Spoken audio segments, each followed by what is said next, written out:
ঢাকার কেরানীগঞ্জ উপজেলার আঁটি ইউনিয়নের বেউতা গ্রামের আব্দুল মোতালেব। তিনি পেশায় দুধুলে ছিলেন। তিনি গ্রামে গ্রামে বাড়িতে বাড়িতে গিয়ে দুধ সংগ্রহ করে শহরে নিয়ে মিষ্টির দোকান, চায়ের দোকান, রেস্তোরাঁ ও বাড়িতে বাড়িতে নিয়ে বিক্রি করতেন।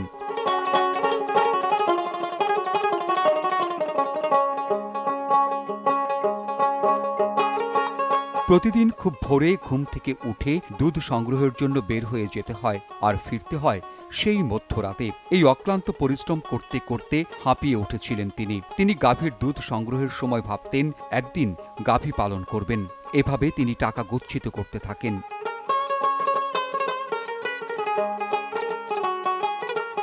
2000 সালে এসে তার কাছে নগদ 1 লাখ টাকা গচ্ছিত হয়। তখন তিনি ভাবলেন সময় এসেছে কিছু করার। তিনি প্রথমে 1 লাখ টাকা দিয়েই একটি গাভী কিনেন। গাভীর দুধ হতো 12 লিটার। সেই গাভীটির দেখাশোনা ও যত্ন করা, আবার গ্রামে গিয়ে দুধ সংগ্রহ করে শহরে নিয়ে বিক্রি করা একটু সমস্যা হচ্ছিল। দুটি কাজই ভালো হচ্ছিল না। তখন একটি এনজিওর কাছ থেকে 1 লাখ টাকা লোন নিয়ে আরও একটি গাভী ক্রয় করেন তিনি।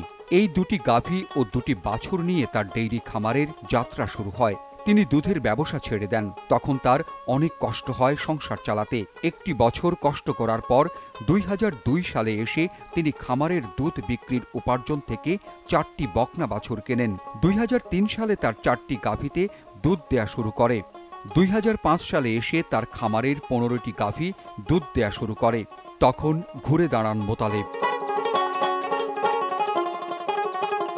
খামারের দুধের আয় থেকে তিনি খামার পরিচালনা করেন আর খামারে জন্ম নেয়া বাছুর ও ষাঁড় বিক্রি করে তিনি আশপাশের জমি কেনেন। সেই জমিতে তিনি ঘাসের আবাদ করতে থাকেন। 18 বছর ধরে আমি এই ফার্ম করতেছি।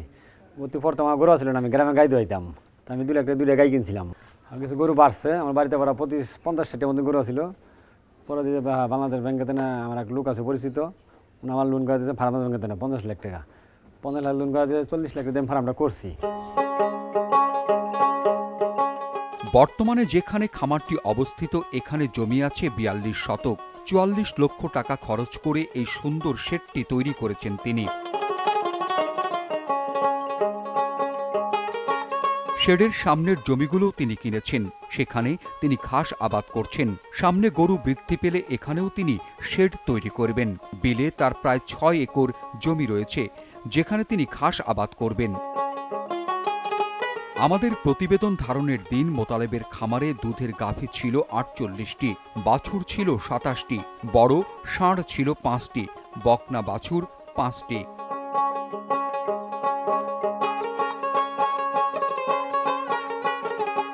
আমার এখানে গরু আছে 87টা।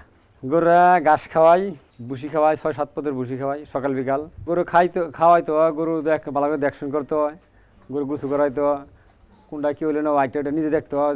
পরের উপরে সব ফেলা দিলে তো আর দেখশন করে না, আমার নিজেরা দেখশন করতে হয়। যত নোংরা থাকবো তত গরু নষ্ট হইব, যত পরিষ্কার থাকবো তত গরু ভালো থাকবো।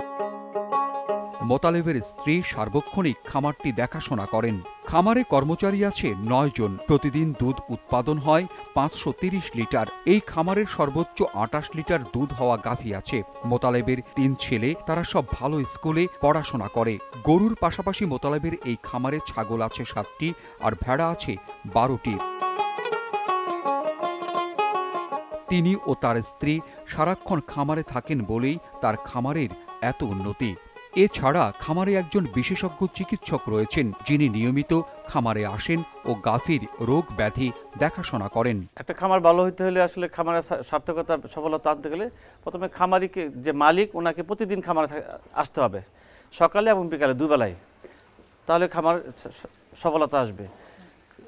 একদম ভালো মালিকের যেমন দরকার, তেমনিভাবে এক ভালো গরু দরকার। অন্তত কমপক্ষে সকালবেলা 10 লিটার দুধ হয় এমন গাভী পারলেই কেবলমাত্র খামারির সফলতা আসবে। ভালো গাভীর দরকার। ঘাস চাষ, ঘাস ছাড়া গরু পারলে গরু লস হবে। নিয়মিত কৃমিওষুধ দিতে হবে, 3 মাস অন্তর অন্তর কৃমিওষুধ দিতে হবে এবং নিয়মিত ভ্যাকসিনেশন করতে হবে। অর্থাৎ যেগুলো মারাত্মক রোগ আছে, খুরা রোগের টিকা, অ্যানথ্রাক্স বা তরকা রোগের টিকা, বাদলা বা ব্ল্যাক কোয়াটার, এইগুলো সময় মতো এই টিকাগুলো দিতে হবে। তাহলে শুধুমাত্র খামারে সফলতা আসবে, আদারওয়াইজ সে লুজার হয়ে যাবে।